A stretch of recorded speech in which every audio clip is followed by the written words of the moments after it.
Welcome to episode 6 of the Subjective Professor podcast. We're just going to continue where we left off in episode 5, and that is go over the next 3 questions of deconstruction. The next question, the first 3 questions, we should probably review that. What's your agenda? Second question is define the terms being used. Third question is who funded that information. So let's look at the next question, which is who stands to gain the most if the information is widely believed.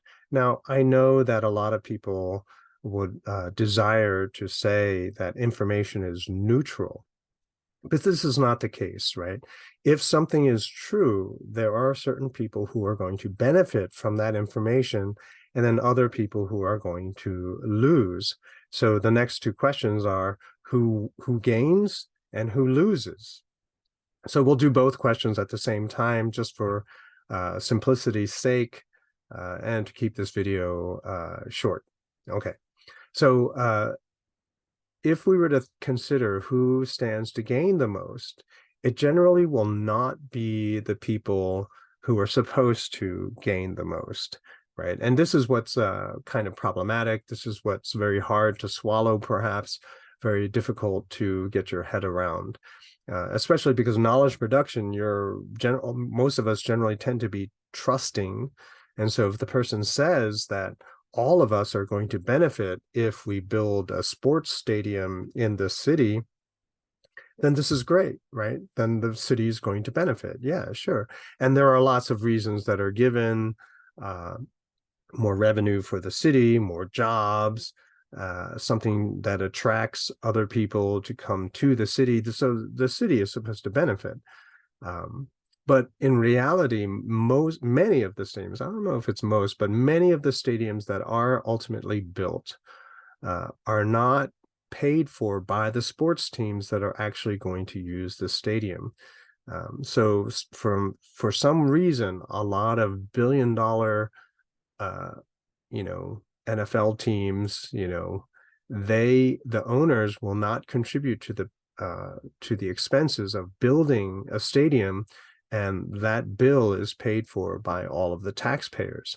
So in the sports stadiums, the knowledge production is that the city will benefit, but in reality, it's the sports teams that are going to use that stadium. They benefit the most because they didn't have to pay for it.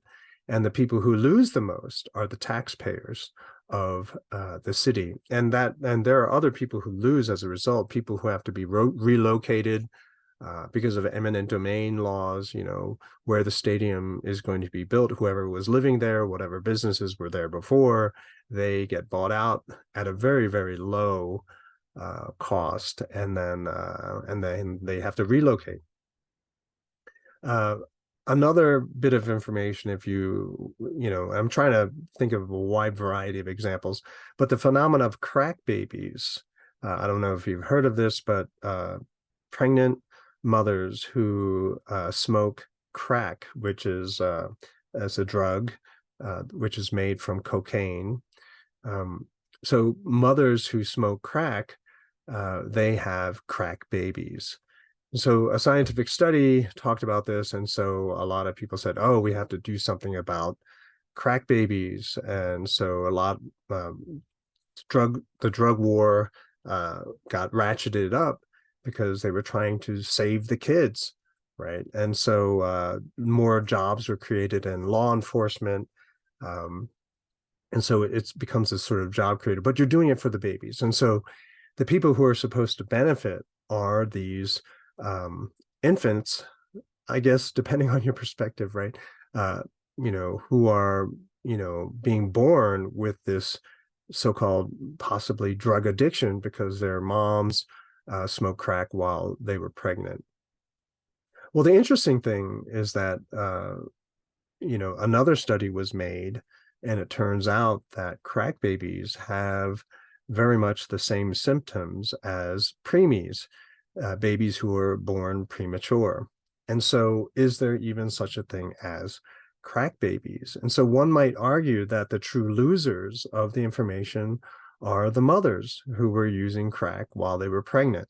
Yes, yes, I'm not saying that it's okay to smoke crack while you're pregnant, but having that understanding does not demonize the moms who are using crack while they were pregnant. You know, I'm not condoning the behavior, but if you are familiar with the way that people have such a negative reaction to the moms who were doing crack while they were pregnant, I mean, you have to understand more about the drug war phenomena, the whole phenomena of drug use, and it changes perhaps our attitudes and opinions on what to do about it. Like perhaps throwing them in jail is not necessarily the best option. Okay. The sugar tax is another example. A lot of people say that the proceeds or the money collected as a result of taxing sugary drinks in your city will benefit children, right? The money that they collect will be given to the public school system of that city. And so people say, oh, yeah, yeah. So the kids will benefit. That's what they say. But again, and also what we have to realize is that whenever politicians or various people say that the kids are the ones who are going to benefit the most, then it is more likely than not that they're talking about children to manipulate you. That some sort of very, very shady piece of legislation is being advocated for, and so you should oppose it no matter what they say. And so the sugar tax was passed in several cities in the United States, supposedly to, protect the health and welfare, prevent people from having sugary drinks, which is bad for your health. And then the tax money that is collected will go to the public school system. Well, the reality is that the lion's share of the tax revenue that's collected in certain cities went to shore up the bankrupt pension funds of government workers.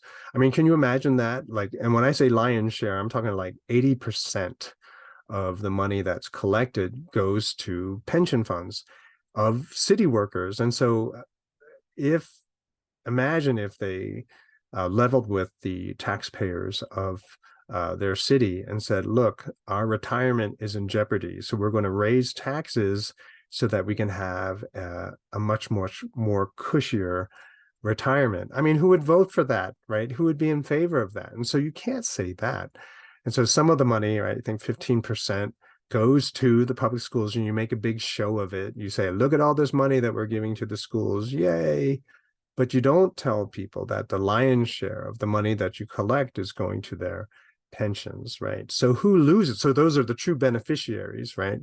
The government workers who are going to be retiring soon.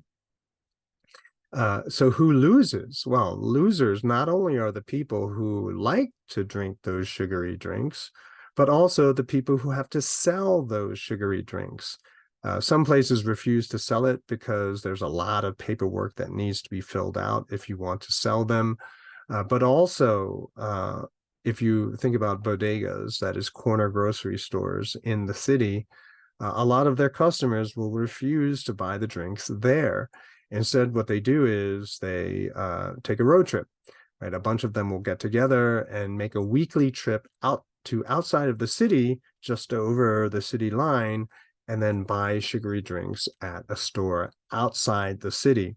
People who live, the closer you are to the border of the city line, as it were, it's a lot easier for them. So I've heard stories where people would buy a pizza on this side of the city line, then cross the street to buy their drinks. And so a lot of the businesses and people who don't understand the small grocery business don't realize that a lot of the revenue comes from sugary drinks. And so by raising the taxes in such a way, a lot of those businesses go bankrupt, right? They cannot, make ends meet that way. And so the people who are punished or who lose as a result sometimes is a little bit surprising. So those are the two questions at once. So who stands to gain the most, who stands to lose? And in any situation, you are going to be able to see this kind of dynamic And so you have to look beyond the rhetoric. You have to look beyond what people are saying, who they say will benefit and who will be punished. But you have to look at the bigger picture, like, okay, just work it out in your head. Who would actually gain? Who gets a job? Who gets the funding? Who gets to run the program? You have to think in those terms. And then you have to think who's going to pay for it? Who's going to lose revenue? Those kinds of issues are going to be help you to get closer to the nature of the information that you are being exposed to. One of the big ones that I always talk about is increasing funding for the IRS, Internal Revenue Service. Now, it is said that having more IRS agents, they're going to be able to go after millionaires and billionaires, so they can have to be forced to pay their fair share. But the reality is that because they make so much money and because they know the public hates them, they have enough money to hire accountants and lawyers who will make sure that everything is in order. And so the IRS agents already know this. And so increasing funding will not be a public good. It will not benefit the average taxpayer. In fact, what happens with more IRS agents, they audit the working poor and the middle class much, much more. There are articles that came out that discuss the increase in audits that were made on middle class and lower class families, because that's usually where you're going to find some fudging on the taxes, right? Because they can't afford a lawyer, they can't afford an accountant, and so they're doing the taxes by themselves.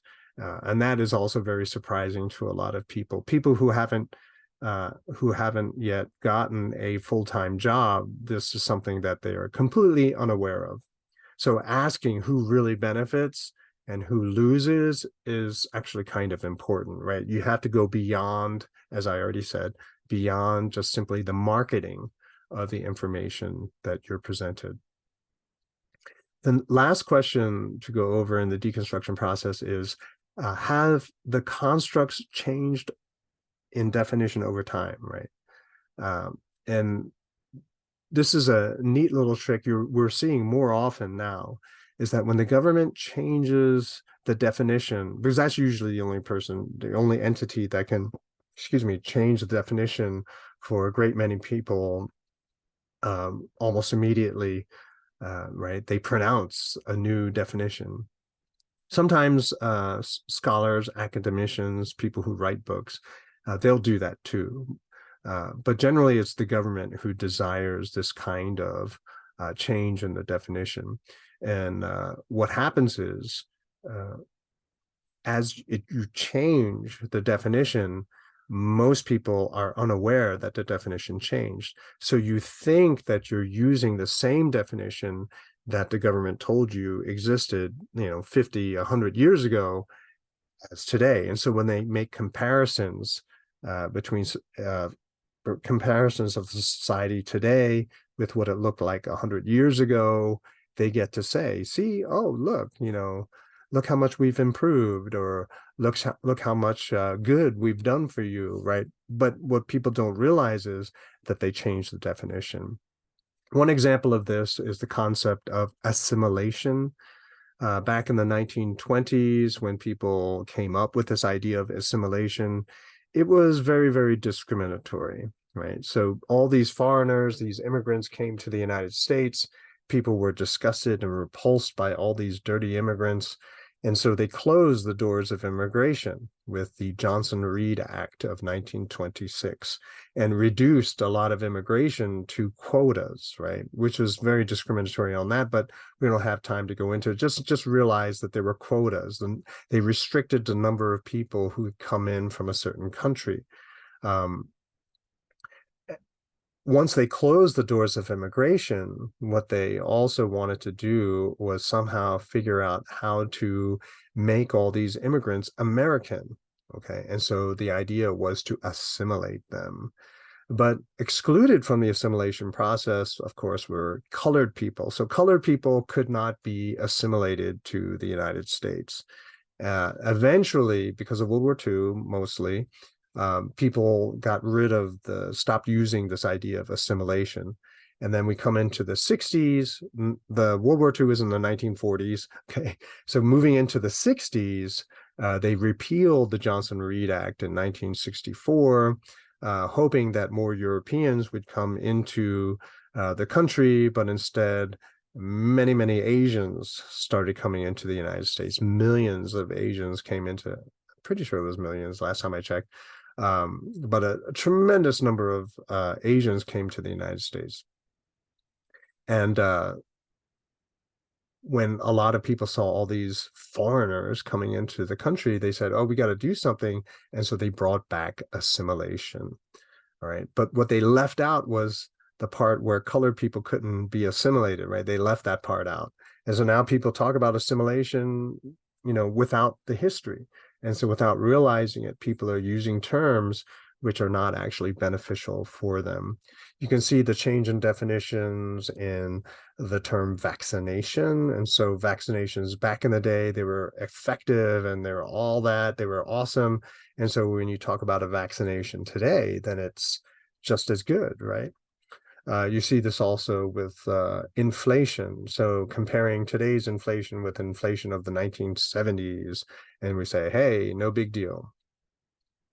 So to bring this to a close, we ask these 6 questions of deconstruction to recognize problematic subjectivities. Problematic for us, remember, sometimes it's not a problem for other people. Some people benefit from it. But if it's a problem for you, then this helps you to be able to find better ones. Information can be empowering, but information can also be restrictive. Okay. And so hopefully you may use deconstruction and you get to see these subjective perspectives, many more than we could possibly cover in a podcast. And I'll see you in the next one.